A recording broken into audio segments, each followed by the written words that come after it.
The week got underway under the lights at Autzen.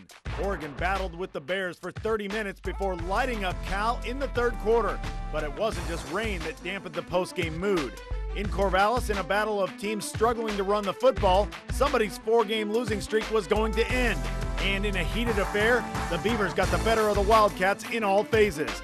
Look who's in the driver's seat in the South Division of the Pac-12. The Devils forced the Utes into a quintet of turnovers, and Arizona State continues to roll in Brocktober. Down on the farm, the Stars were out as the Buffs saw stars. Andrew Luck continued his air assault on the Heisman Trophy. And in Pasadena, the Bruins and Cougs was a physical affair as UCLA's quarterback misfortunes continued. The division races are heating up as we begin the middle part of the college football season, and we begin this edition of Inside the Pac right now.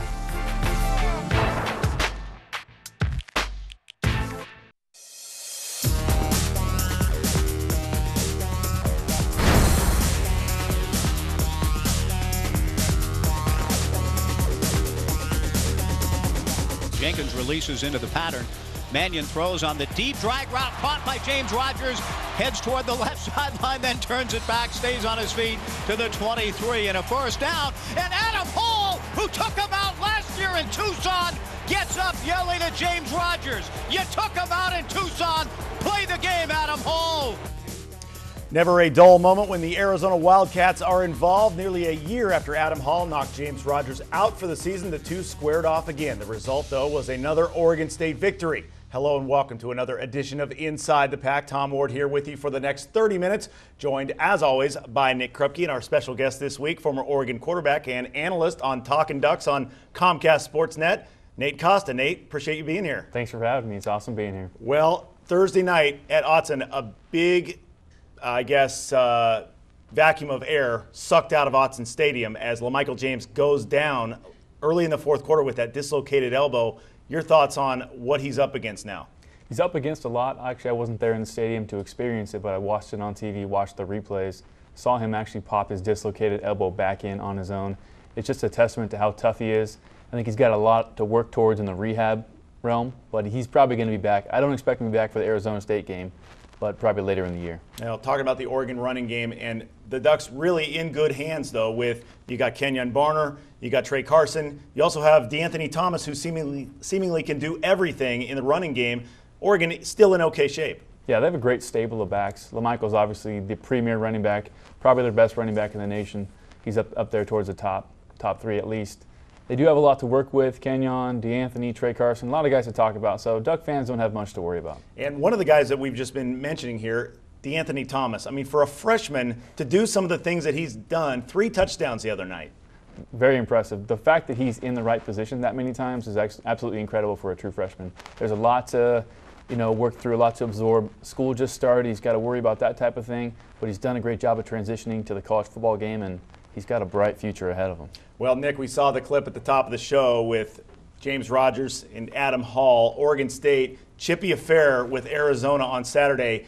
This was a really complete game by Oregon State, though. Offense, defense, special teams. They had the fake punt. They blocked a punt, returned it for a touchdown. Yeah, these guys talked about the elephant in the room. It's kind of gone now. The last BCS conference team to pick up a win. You look at that second quarter, the 27 points, the biggest second quarter they've had in 8 years. They've only had 26 points in the first half all season coming in.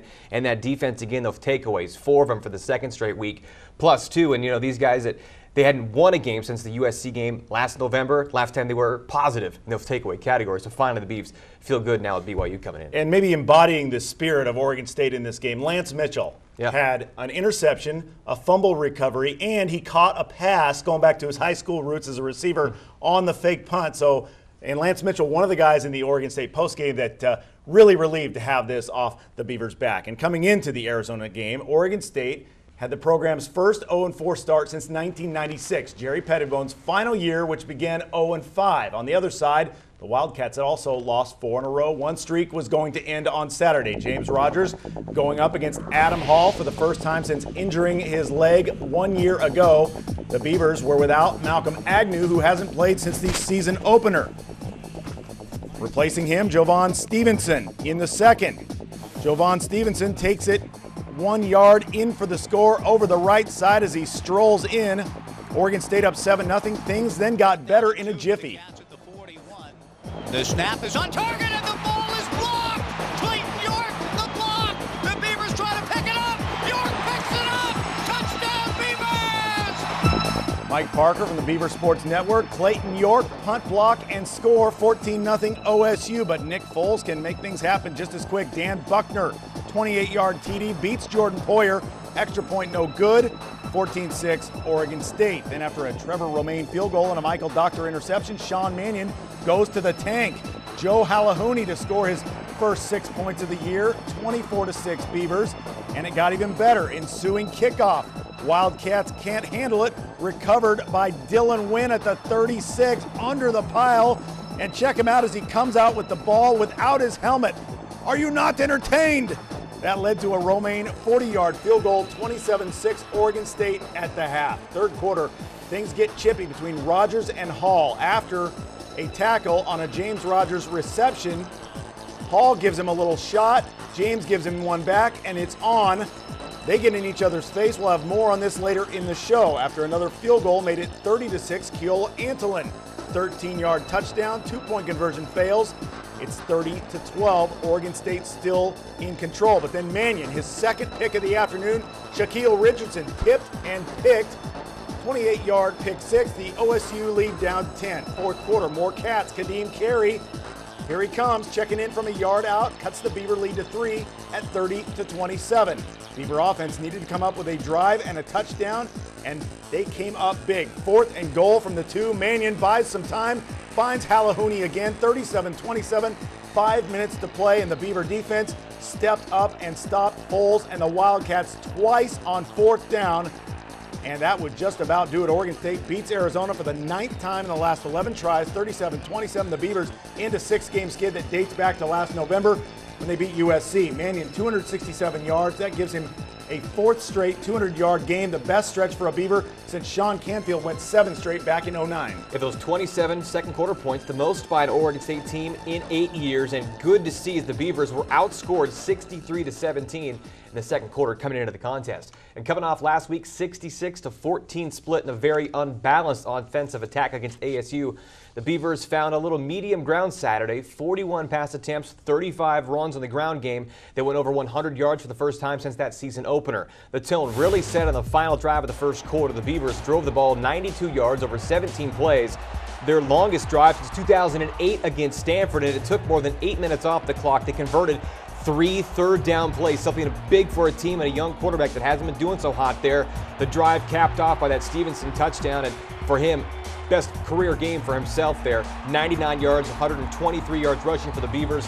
Stevenson left with a slight concussion, but getting it done against his former hometown team, as that kid is from Tucson. But nice to finally see that balance. We wondered what would happen without Malcolm Agnew. Still hasn't played with that hamstring since the season opener. But to get that balance and to get Mannion again, maybe made one mistake, the tip ball, maybe not necessarily his fault, but you see some growth in a lot of these young guys, 18, 19 freshmen on the team, that they're going to get better as the day goes along. Definitely. Mannion, I think, in this game really showed some growth. He extended the plays. He spread the ball around. 10 different receivers caught balls for Oregon State. And afterwards, Mike Riley said, he really likes the growth he's seeing out of Sean Mannion. Well, just 15 points, 1 offensive touchdown, only 317 total offensive yards. That's what the California defense did to Oregon last year in Berkeley. The Ducks talked about it all week and how they did not execute as well as the Bears did in that game. Well, Oregon got its chance to improve upon last season's performance against Cal Thursday night. The Fighting Ducks did have a new, old look, the new Kelly Green tops with the puddles, the duck on the shoulders. Former Ducks, Haloti Ngata, Ed Dixon, honorary captains, both guys on a bye with the Baltimore Ravens of the NFL. After Cal got a field goal on its opening drive, LaMichael James did this. Second play of the drive. Some people have talked about him being slower this year. I think not. 53 yards later, the nation's leading rusher puts the Ducks into the lead at 7-3. Still in the first, now 7-6 Oregon. After converting on fourth down, LaMike goes big again around the right side, stretching the field, 47-yard pickup to give him more yards than he had in last season's game in Berkeley. Later in the drive, confusion for Cal, success for the Ducks. DeAnthony Thomas, plenty of real estate on the reverse. His second rushing TD, 17 yards. While Oregon was getting touchdowns, though, the Bears were getting field goals. Giorgio Tavecchio from 54 yards away, his third field goal of the night, second longest field goal in Autzen history, behind Tommy Thompson's 56-yarder in 1992, 14-9 Oregon.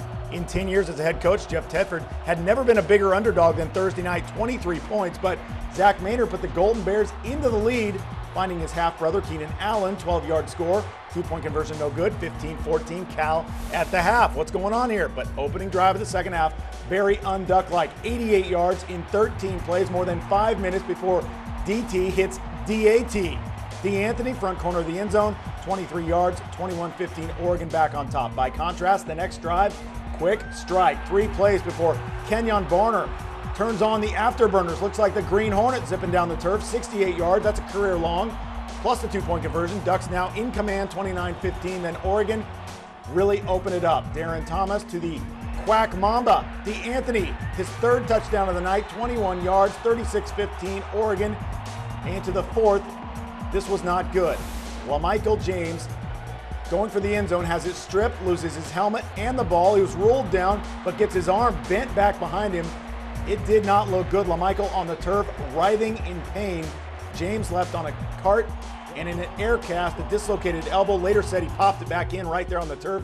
Says it's the same elbow he dislocated in high school, and he played the next week. But we'll see what happens here. 43-15, Oregon's 19th straight home win, 14th in a row in conference play. James, his third consecutive 200-yard rushing game, the first Duck to ever do so, moving him to 5th all-time on the Pac-12 list with 4,129 yards. As for Dat, the first Duck receiver this year, more than 100 yards, and Darren Thomas, a TD pass in 18 straight games. That's the second longest streak right now in the country. Well, Nate, LaMichael James becomes the first Duck to rush for over 200 yards in 3 straight games. I mean, that's a statement right there, but it's the way that the Ducks get him loose that I think sometimes goes a little bit unnoticed by the fans and others. You're right. The offensive line has a huge impact on the game every day. Coach Wood does a great job of getting those guys ready. I know in the beginning of the year they're kind of a question mark. People were talking about him after the LSU game, but they've been doing a great job so far.